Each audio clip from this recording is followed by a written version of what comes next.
Hello viewers, welcome to your YouTube channel Economic Hacks. My name is Indu Sharma. So guys, today we will discuss full employment and involuntary unemployment. Previous video में हम consumption functions and savings functions सारा complete कर चुके हैं, जो determination of income and employment का major part है. आज हम discuss करेंगे full employment, जो as per CBSE syllabus class 12 board exam बहुत छोटा सा टॉपिक है. ब्रीफ में इसको फटाफट कंप्लीट कर लेते हैं. Then we will discuss in next video that equilibrium about aggregate demand and aggregate supply, and फिर we will start some practice sets of national income and determination of income and employment. So start करते हैं. Full employment. Full employment का मतलब होता है कि economy में ऐसा नहीं होता कि everyone is employed. जरूरी नहीं है कि हर कोई एम्प्लॉयड हो. क्यों? क्योंकि कुछ नेचुरल अनएम्प्लॉयमेंट यहाँ पर क्या करती है, एडजस्ट करती है. कुछ नेचुरल अनएम्प्लॉयमेंट आगे समझेंगे हम नेचुरल अनएम्प्लॉयमेंट में. बट फुल एम्प्लॉयमेंट बेसिकली होता क्या है? It is defined as the situation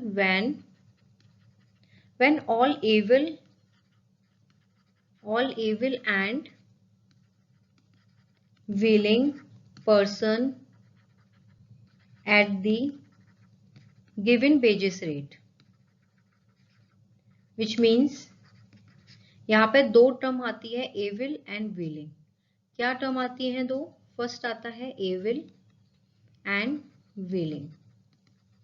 willing होता है कि जॉब करने की इच्छा या किसी भी काम को करने की इच्छा. ये डिपेंड करता है पर्सन की चॉइस के ऊपर. अगर सपोज दैट कोई आइडल रिच पर्सन है जो ऑलरेडी बहुत उसके पास इनकम है और अपनी बेसिक्स नीड्स, अपनी हर नीड्स को वो फिल कर पा रहा है, ठीक है, तो यहाँ उसकी चॉइस डिपेंड करती है कि वो काम करेगा या नहीं करेगा. अगर वो काम करता है तो definitely it will consider in labour force. अगर वो काम नहीं करता तो it will not consider at labour force. So it's depend on ही अगर वो काम करना चाहता है और नहीं करना चाहता. It means it's depend on willingness. ठीक है. अगर वो विलिंग है, काम करने की इच्छा रखता है, तो वो क्या होगा? एम्प्लॉयड माना जाएगा. और अगर नहीं रखता तो वो क्या होगा? अनएम्प्लॉयड होगा. सेकेंड टर्म आती है एविल. एविल मतलब होता है कि पीपल हु आर अनफिट. ठीक है. अगर जो अनफिट है, जैसे सपोज हैंडीक्राफ्ट है, ओल्ड एज पर्सन है, चिल्ड्रन हो गए, physically handicraft, mentally handicraft person है, तो definitely that person is unfit to doing at any work. तो वो काम नहीं कर सकता. तो वो भी किस सिचुएशन में आएगा? अनएम्प्लॉयड की सिचुएशन में आएगा.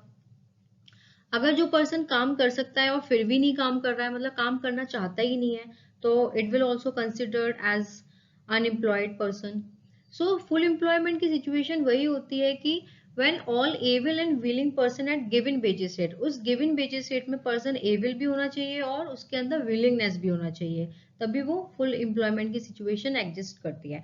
बट इकोनॉमी में हर कोई एम्प्लॉयड नहीं होता है, तो फुल एम्प्लॉयमेंट सिचुएशन फिल हो ही नहीं पाती है. उसको हम परमानेंटली कभी रिड्यूस नहीं कर सकते हैं, क्योंकि नेचुरल अनएम्प्लॉयमेंट एग्जिस्ट करता है. नेचुरल अनएम्प्लॉयमेंट में ही होते हैं. नेचुरल अनएम्प्लॉयमेंट में दो चीज होती है. फर्स्ट होती है फ्रिक्शनल एंड सेकंड होती है स्ट्रक्चरल.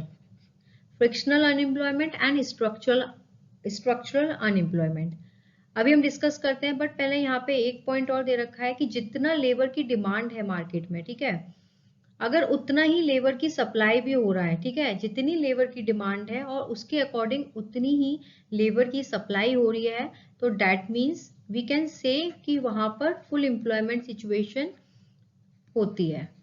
फुल एम्प्लॉयमेंट सिचुएशन क्या होगी? एग्जिस्ट करेगी. बट डिमांड फॉर लेबर अगर कम है और सप्लाई फॉर ऑफ लेबर ज्यादा है, तो डेफिनेटली अनएम्प्लॉयमेंट की सिचुएशन क्रिएट होगी, क्योंकि डिमांड कम है लेबर की और सप्लाई ऑफ लेबर ज्यादा है. किसी एक काम को करने वाले बहुत सारे व्यक्ति हैं, पर्सन्स हैं, बट उतनी डिमांड नहीं है, तो अनएम्प्लॉयमेंट की सिचुएशन ज्यादा होगी. बट जितनी डिमांड है उतना ही सप्लाई भी हो रहा है, तो डेफिनेटली फुल एम्प्लॉयमेंट की सिचुएशन एग्जिस्ट करती है. सो गाइस, अब हम समझते हैं कि what is natural unemployment. Natural unemployment कहाँ से राइज हुआ? फुल एम्प्लॉयमेंट की सिचुएशन से. कहाँ से? फुल एम्प्लॉयमेंट की सिचुएशन से. इसके अंदर दो पॉइंट होते हैं, फ्रिक्शनल एंड स्ट्रक्चरल। एक और होता है साइक्लिकल, बट उसको हम अभी डिस्कस नहीं करेंगे, हम ये दो पॉइंट ही पहले समझेंगे। फ्रिक्शनल अनएम्प्लॉयमेंट, फ्रिक्शनल अनएम्प्लॉयमेंट मतलब मिनिमम अमाउंट ऑफ अनएम्प्लॉयमेंट होते हैं इसमें फर्स्ट, ठीक है, मिनिमम अमाउंट ऑफ अनएम्प्लॉयमेंट। और ये होता क्या है, वो होता है जो वो क्विट देयर प्रीवियस जॉब, जो अपनी प्रीवियस जॉब को क्या करेगा, क्विट करता है और किसी अदर जॉब को फाइंड करता है। मतलब किसी अदर जॉब को ढूंढना चाहता है, अपनी जिस जॉब में रह रहा है उस जॉब को क्विट करके किसी अदर जॉब को ढूंढ रहा है, तो उसको बोलते हैं हम फ्रिक्शनल अनएम्प्लॉयमेंट, विच मीन्स कि when worker are searching for new job and transfer from one job to another job, that's called frictional unemployment। इसके causes क्या होते हैं, क्यों अराइज होता है ये? फर्स्ट होता है mismatch between workers and available job, ठीक है, mismatch between workers and available job. Second होता है worker dissatisfaction with work condition. अगर कोई वर्कर है वो अपने काम से सेटिस्फाइड नहीं है जहां पर वो काम कर रहा है, तो definitely he will quit and find a new job. तो कुछ दो तीन पॉइंट्स होते हैं जिसकी वजह से स्ट्रक्चरल अनएम्प्लॉयमेंट जो होती है वो अराइज होती है, ठीक है। और इसी को ही हम कंसिडर करते हैं वॉलंटरी अनएम्प्लॉयमेंट। इसको हम क्या कंसिडर करते हैं, वॉलंटरी अनएम्प्लॉयमेंट, फ्रिक्शनल अनएम्प्लॉयमेंट को हम कंसिडर करते हैं। अब इसको हम किस तरीके से ओवरकम कर सकते हैं, या तो इंफॉर्मेशन बढ़ानी पड़ेगी जॉब सीकर्स के बीच में, एम्प्लॉयर के। जैसे सपोज दैट कोई बंदा अगर जॉब क्विट कर रहा है तो उसको उतनी इंफॉर्मेशन होनी चाहिए मार्केट के अंदर कि उस प्रोफाइल पे क्या जॉब अवेलेबिलिटी है, क्या इस टाइम पे जॉब छोड़ना ठीक होगा। तो ये एनालाइज वो तभी कर सकता है जब उसके पास सारी इंफॉर्मेशन हो। And second term, enhance job flexibility. अगर जिस जॉब को वो कर रहा है उसमें जॉब फ्लेक्सिबिलिटी है, मतलब वो अच्छे से कर पा रहा है, उसको इतना टाइट शेड्यूल या टाइट रूल्स फॉलो नहीं करने पड़ रहे, तो definitely he will never quit and he will continue, okay. तो दैट्स कॉल्ड फ्रिक्शनल अनएम्प्लॉयमेंट, जिसके कुछ कॉजेज हैं और इसको हम ऐसे ओवरकम कर सकते हैं। Now come to the next point, that is structural unemployment. Structural unemployment इसी को हम बोलते हैं इनवॉलंटरी अनएम्प्लॉयमेंट, जो किससे अराइज होता है, इट्स अराइज स्किल्स गैप। किससे अराइज होता है, skills gap. Suppose what demanded of workers by employers and what offer, क्या एम्प्लॉयर डिमांड कर रहा है, उसको क्या एक्चुअली में चाहिए और क्या एम्प्लॉय ऑफर कर रहा है।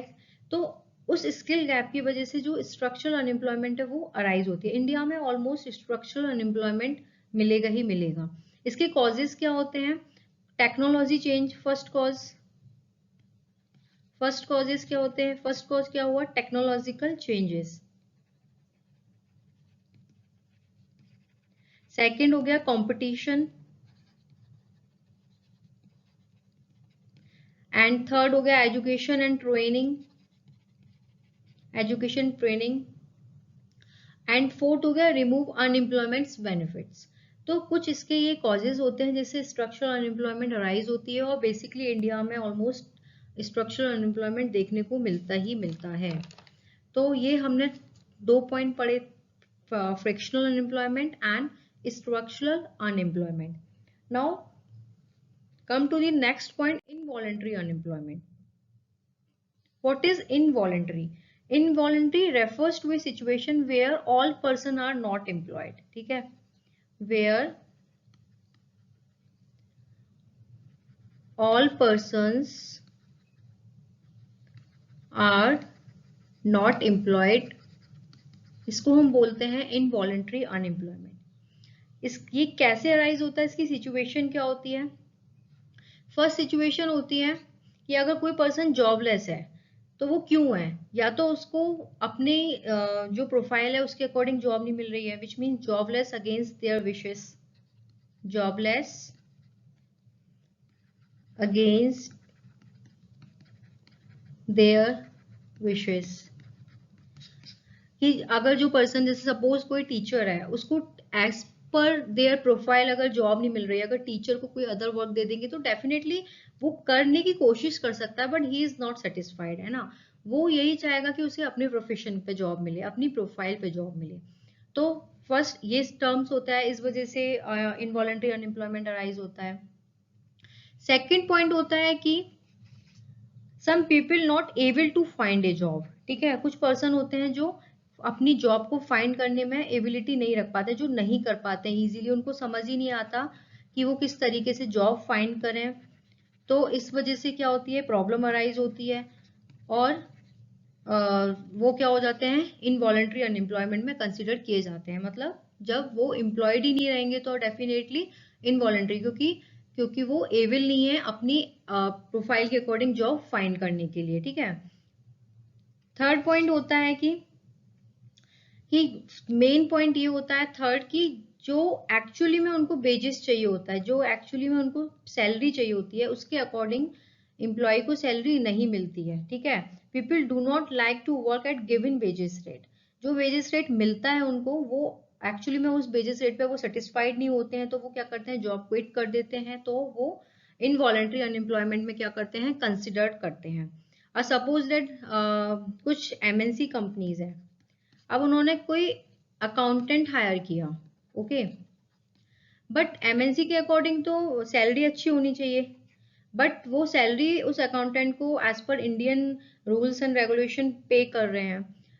तो अकाउंटेंट को पता है कि भाई मुझे इतनी सैलरी मिलनी ही चाहिए, मैं इतना डिजर्व करता हूँ, बट एज पर उसके डिजर्व के अकॉर्डिंग उसको पे नहीं मिल रहा है, तो definitely he will quit their job and वो फिर किसमें कंसिडर किया जाएगा, इनवॉलंटरी अनएम्प्लॉयमेंट में।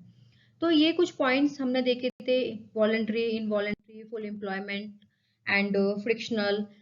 And next and very main and very important point, that is classical and Keynesian views. ये क्लासिकल इकोनॉमिक्स थे, ये किन्स इकोनॉमिक्स थे। ठीक है, मॉडर्न थे, ये पहले के थे। तो उनके अकॉर्डिंग इन्होंने फुल एम्प्लॉयमेंट को डिफाइन किया है कि एक्चुअली में इनके अकॉर्डिंग फुल एम्प्लॉयमेंट की डेफिनेशन क्या है, और किन्स ने बताया कि मेरे अकॉर्डिंग फुल एम्प्लॉयमेंट की डेफिनेशन क्या होनी चाहिए। तो इन दोनों के अकॉर्डिंग हम देख लेते हैं, as simple as that. According to classical, ये बताते हैं कि फुल एम्प्लॉयमेंट वो होता है जहां पे कोई भी इनवॉलेंट्री अनएम्प्लॉयमेंट नहीं होता। ठीक है, ये क्या बताते हैं कि यहाँ पर कोई भी इनवॉलेंट्री अनएम्प्लॉयमेंट नहीं होता। अब ये ऐसे क्यों बताते हैं, इनके अकॉर्डिंग सिचुएशन ये इसलिए होती है क्योंकि ये पुराने इकोनॉमिक्स थे, क्लासिकल इकोनॉमिक्स थे, जो बोलते हैं कि हर पर्सन क्या होता है, एम्प्लॉयड होता है, कोई भी इनवॉलेंट्री अनएम्प्लॉयमेंट की सिचुएशन अराइज नहीं होती है। अब बट अकॉर्डिंग टू किन्स ये बताते हैं कि indicates level of employment where raise aggregate demand. ठीक है, does not leads level of employment but only raises in price.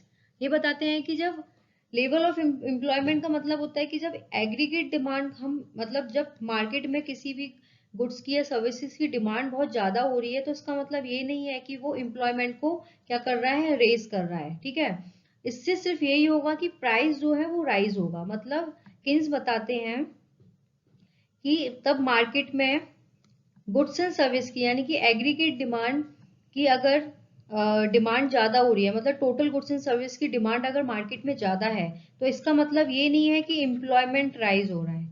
इसका मतलब सिर्फ ये है कि उस गुड्स एंड सर्विसेज का प्राइस राइज हो रहा है। प्राइस राइज होने का मतलब मनी इन्फ्लेशन क्या हो रहा है, इंक्रीज हो रहा है। मनी इन्फ्लेशन जो है वो इंक्रीज हो रहा है, बट एम्प्लॉयमेंट अराइज नहीं होगा, एम्प्लॉयमेंट वैसा का ही वैसा रहेगा।